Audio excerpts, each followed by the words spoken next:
அண்மை செய்தியை பார்த்து வருகிறோம். திருப்பூர் பின்னலாடை தொழிலை காப்பாற்ற சிறப்பு நிதி தொகுப்பை அறிவிக்க வேண்டும் என MP சுப்பராயன் பிரதமருக்கு கோரிக்கை விடுத்து கடிதம் அனுப்பியிருக்கிறார். நம்மிடையே மேலும் பேசுவதற்காக MP சுப்பராயன் தொலைபேசி வாயிலாக இணைந்திருக்கிறார். வணக்கம் சார்.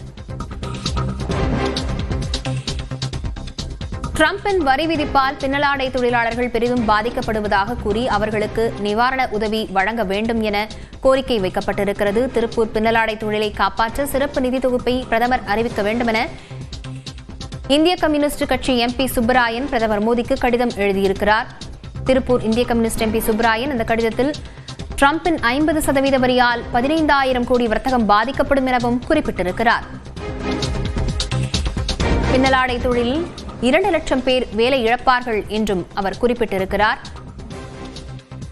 டிரம்பின் 50% வரி விதிப்பால் பின்னலாடை நிறுவனங்கள் பெரும் பாதிப்பை சந்திக்க நேரிடும் எனவும் அவர் குறிப்பிட்டிருக்கிறார். MP சுப்பராயன் நம்முடைய தொலைபேசி வாயிலாக இணைந்திருக்கிறார். வணக்கம் சார்.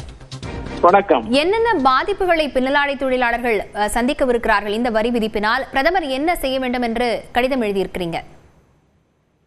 அதாவது இதுவரைக்கு ஏற்படாத மிகப்பெரிய நெருக்கடி இன்று இரவு 12 மணி முதல் தொடக்கப்பட இருக்கிற 50% வரி விதிப்பு குறிப்பாக ஜவுளி இண்டஸ்ட்ரியை கடுமையாக பாதிக்கிறது. அதிலும் குறிப்பாக திருப்பூர் இண்டஸ்ட்ரி தன்னுடைய வருடாந்திரத்துல 15,000 கோடி இழப்பு ஏற்படும். 2 லட்சம் பேர் வேலை இழக்கிற ஆபத்து இருக்கு. இந்த சீரியஸான பாதிப்புகளை எதிர்கொள்வதற்குரிய முறையில 9 அம்ச ஆலோசனைகளை யூனியன் கவர்மெண்ட்டுக்கு நான் முன்வைத்திருக்கிறேன். இதன் மீது அவர்கள் போர்க்கால வேகத்தில் தீர்வு காண வேண்டும் என்றும் வற்புறுத்தி இருக்கிறேன். இந்திய இண்டஸ்ட்ரியில எவ்வளவு பங்களிப்பு செலுத்துகிறது திருப்பூர் இண்டஸ்ட்ரி என்பதும் குறிப்பிடப்பட்டுள்ளது.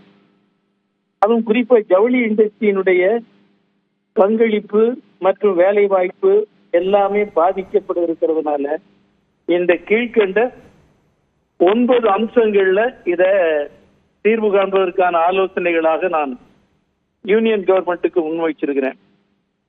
அதை யூனியன் கவர்மெண்ட் நிறைவேற்ற வேண்டும், இல்லைன்னா மிக கடுமையான பாதிப்பு ஏற்படும் என்று சொல்லியிருக்கேன். அதே போல தமிழ்நாடு அரசு இந்த விஷயத்துல எக்ஸ்போர்ட்டர்ஸினுடைய டிரான்ஸ்போர்ட்டிங் எக்ஸ்பென்சஸ் இருக்கு.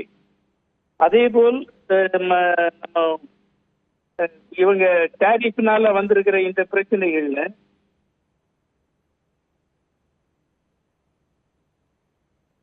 டிரான்ஸ்போர்ட்டிங் மறுபடியும் எலக்ட்ரிசிட்டி இதெல்லாம் ஃப்ரீயா தர வேண்டிய அவசியம் ஏற்பட்டிருக்கு. இப்போ என்னென்ன சலுகைகள் வேண்டும் என்பதை திருப்பூர் பனியன் உற்பத்தியாளர்களை அழைத்து பேசி தமிழ்நாடு அரசு எந்தெந்த விஷயங்களிலே செய்ய வேண்டும் என்பதை குறிப்பிட்டு கேட்டு பெற்று அவற்றை நிவர்த்தி செய்ய வேண்டும்.